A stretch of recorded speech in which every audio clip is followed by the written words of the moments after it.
Magandang araw po, welcome po sa aking channel, Noob9 TV. Patalasasan po, meron po ba kayong mga properties na napapabayaan or non-performing assets? Plan nyo ibenta, pero wala kayong oras sa pagbenta nito. Kung ito'y pagkakatiwala nyo po sa amin, tawag lang po kayo sa aking numero, usap po tayo, gawin ko po ng video for free.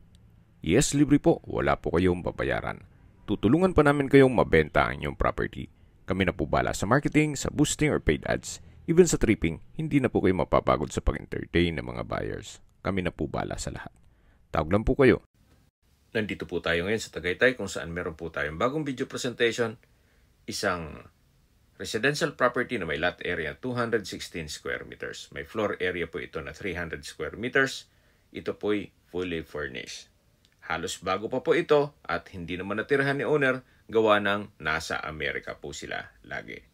Ito po yung garahe, naka-tile flooring, maayos naman ang pintura ng ceiling at wall. Sa dulo po ay may access door papunta sa service area. At mula naman po dito sa garahe, ito naman po yung main door. At mamaya papasok tayo dyan, pero check po muna natin dito sa kabilang side itong bahay kung saan meron po itong grotto at naka-landscape na rin po ito. Buong property po ay nakapakod na at meron pong disenyo ang concrete fence at yan po yung covered lanay na may security grill at ito naman po yung sa gilid ng bahay at ito naman yung fasad. Napaganda po ng disenyo. Ito'y modern design. Meron pong pocket garden dito sa baba. Wala na po kayong papagawa dito, kaya ready for occupancy na po. Anytime po, once na ma-acquire nyo ito, pwede na po kayong lumipat. At ang kulang naman po, kayo at ang gamit nyo. Gawa ng ito'y fully furnished. Samahan nyo po ako, pasok po tayo. Welcome po dito sa bahay ni Ma'am at Sir. Ito po yung living area o salas. Ito po'y naka-double high ceiling, may chandelier, pulido ang pagka-pintura ng ceiling at wall, may pin lamps, may glass window with security grill, meron din pong floor-mounted inverter type 3 Tanner aircon, may TV, then ito pong color red na upuan ay hindi po kasama yan. Premium tiles po ang ginamit dito sa flooring. Meron pong sofa. Then sa dulo po matatanaw natin ang dining area. At dito naman po yung powder room at yung hagdan. Itong ceiling po dito sa kabilang side ay naka-ceiling cove design. Then may pin lamps. At naka-glass railing po dito sa second floor. Then stainless po ang handrail. Dito naman po yung dining area na kung saan napakalaki po ng espasyo. Meron pong dining set. Then sa taas po may ceiling fan, may pin lamp, maayos ang pintura ng ceiling at wall. Meron pong emergency lamp sa taas nito. At dito po sa dulo ay meron pong sliding glass door na may screen at security grill papunta naman dito sa covered lanay.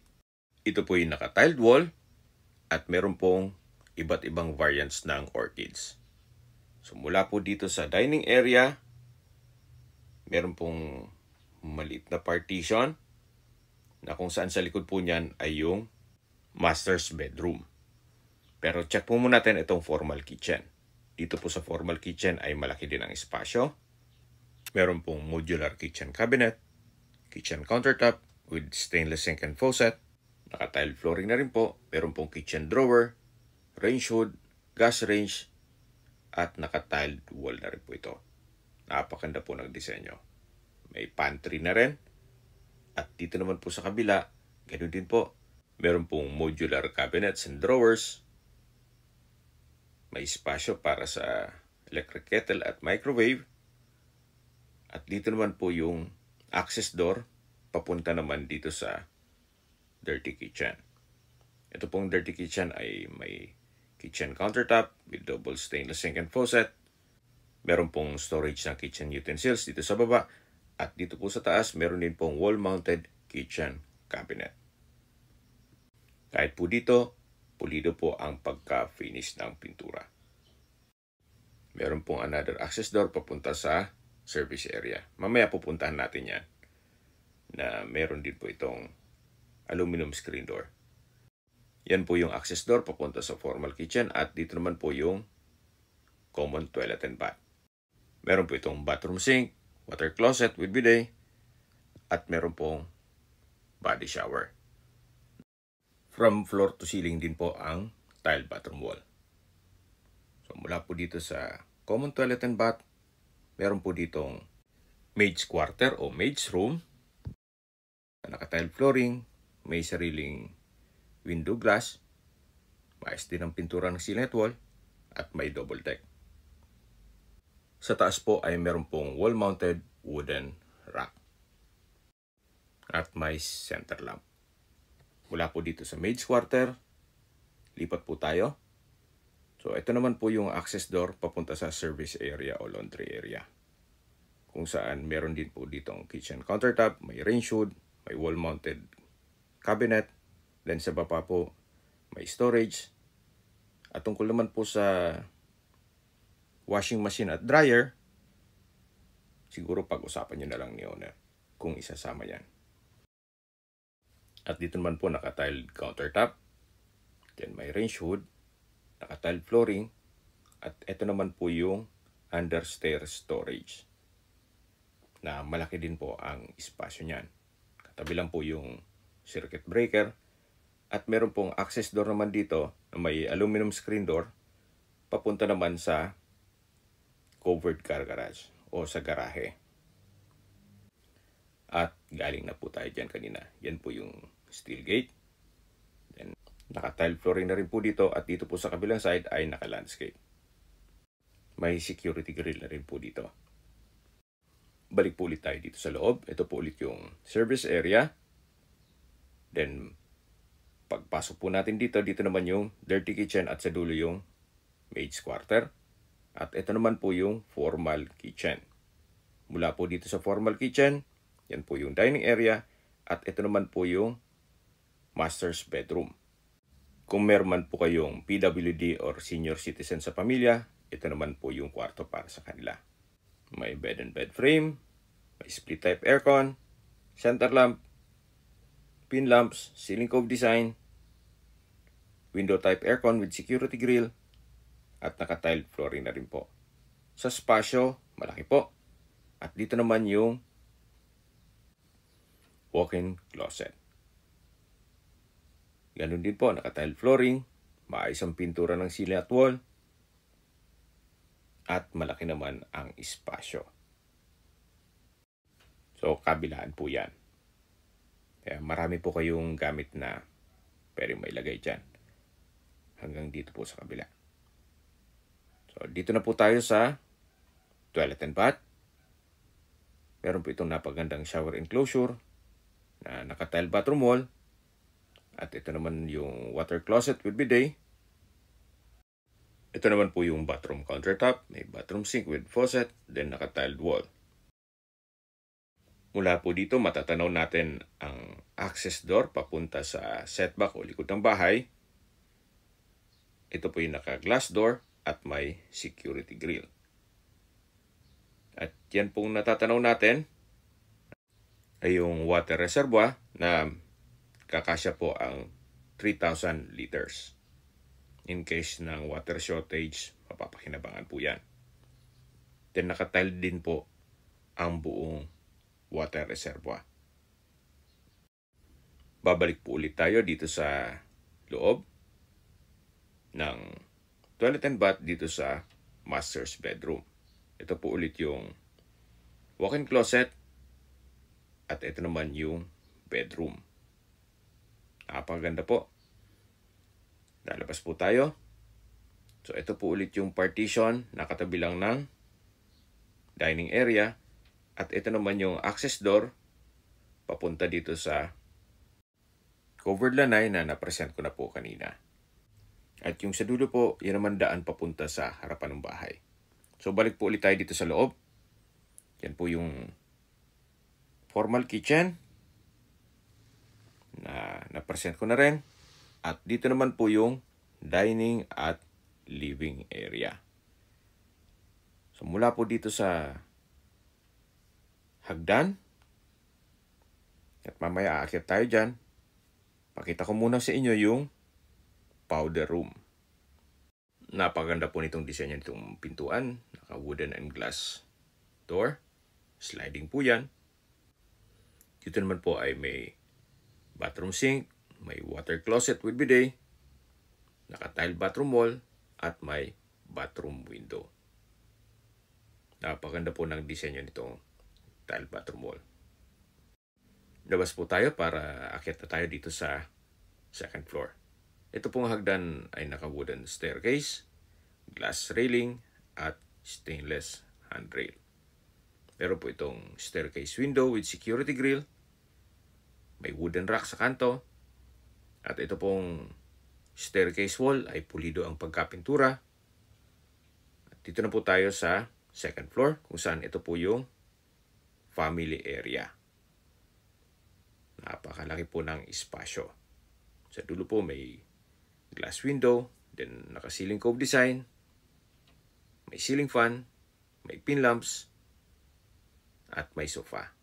Ito naman po yung open below. May chandelier, naka-ceiling cove design, may pin lamps, center lamp, window glass with security grill, at ito po yung living area. Then matatanaw naman natin yung main door. Napakaaliwalas po, napakaganda ng disenyo nitong property. Mula po dito may access door na may aluminum screen door papunta naman sa balkonahe o terrace, kung saan napakalaki po ng espasyo. Naka-tile flooring, glass railing, at stainless handrail. Mula po dito, matatanong nyo ang mga magiging kapitbahay, kung saan napakatahimik din po ng lugar. At mas maganda po ang view mamaya pag nasa view deck po tayo. Yan po yung fasad. Napaganda po ng disenyo, modern design. At ito po ay owner's build, kaya hindi po tinipid. Meron pong brick stone design dito sa wall. Then may wall lamp. At mula naman po dito, matatanaw natin yung grotto at pocket garden. Hanggang dito po yung balkonahe o terrace. Balik po ulit tayo dito sa loob. Pagpasok po natin, ito po yung hallway. Then yung family area. At check po natin itong mga kwarto. Kung saan malaki naman po ang espasyo nito. May split type aircon, may bed and bed frame, naka-ceiling cove design, may center lamp, pin lamps, tile flooring, may wardrobe, at meron pong sariling toilet and bath. Dito po sa kanto ay may sliding glass door na may security grill. At ito naman po yung toilet and bath kung saan ito yung naka-sliding door. Then meron po itong bathroom sink, water closet with bidet, overhead shower, at naka-ceiling cove design na rin po.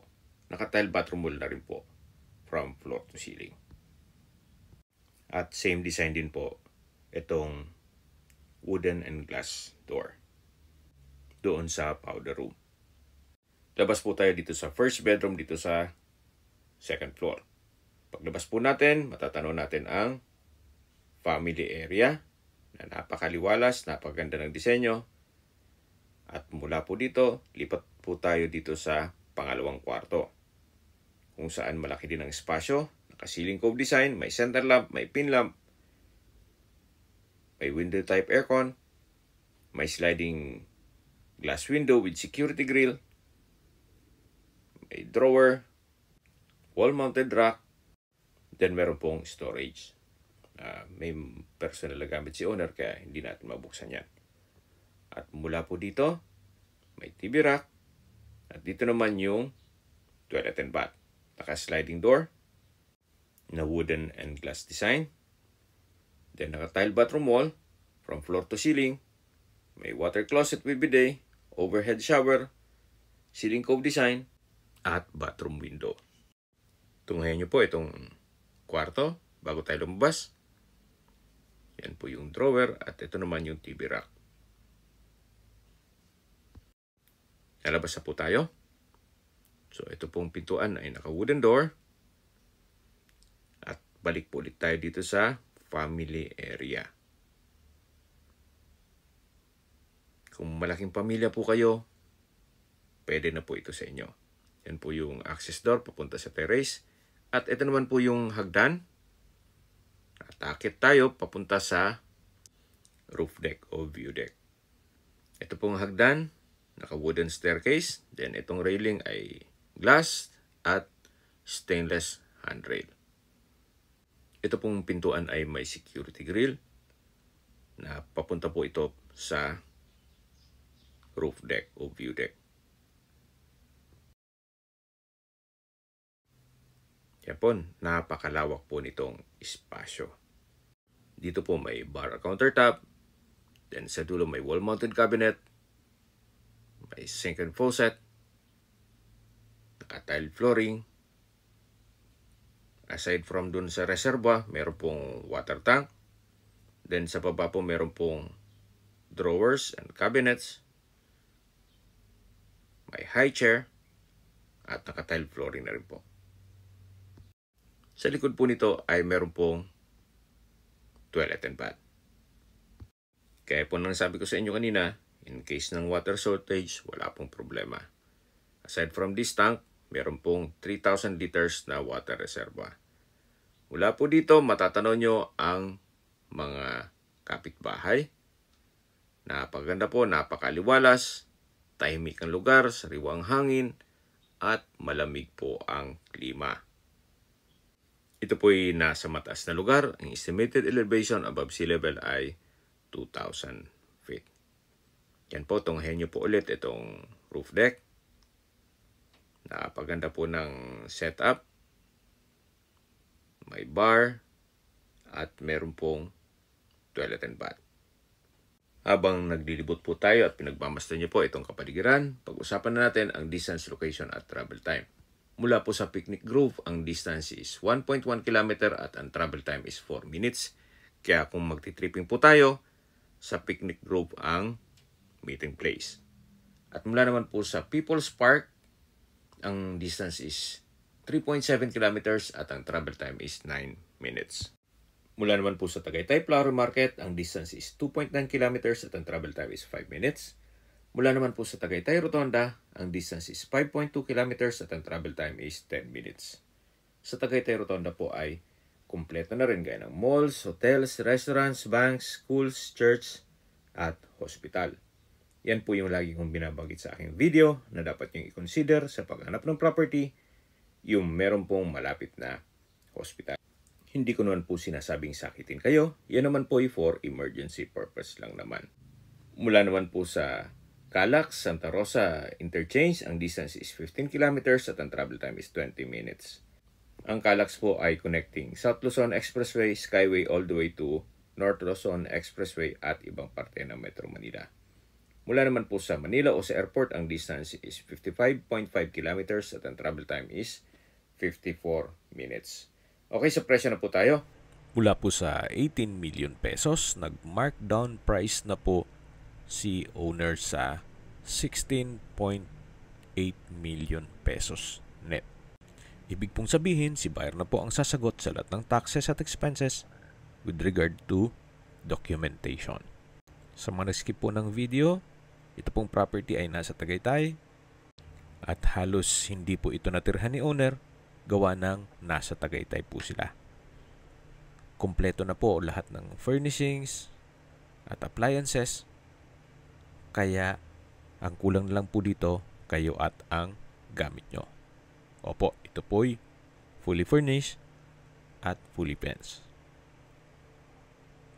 Titulado, buhay po ang may-ari, kaya wala po kayong maging problema sa documentation o sa transfer ng title. Nasa likod na parte na tayo ng bahay kung saan makita nyo naman ito po'y well-maintained. Wala po kayong ipapagawa dito. Ready for occupancy. Kung may mga katanungan po kayo, tawag lang po kayo sa aking numero. At sa mga kababayan naman natin na sa ibang bansa, meron po akong WhatsApp, Viber, at Telegram. Same number lang po, 0917-316-3399. Sa mga nagtatanong naman po ng aming Facebook, meron po aming Facebook page na Nov9TV at Facebook Real Video. Meron din pong TikTok at Instagram. May ibang YouTube channel po kami, the Nov9TV channel, Nov9TV Listings, Nov9TV On The Spot, Nov9TV Updates, at Nov9TV House Rental.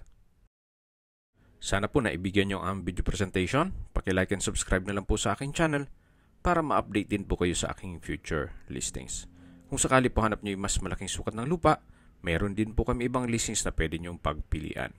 Huwag po kayong mag-atubiling tumawag sa amin. Then, let us know your budget para malaman namin kung anong property pwede naming ilog sa inyo. Sa lahat pong viewers, subscriber at nagtiwala po sa amin, salamat po sa suporta. Ingat po kayo lagi at yung pamilya. Maraming salamat po.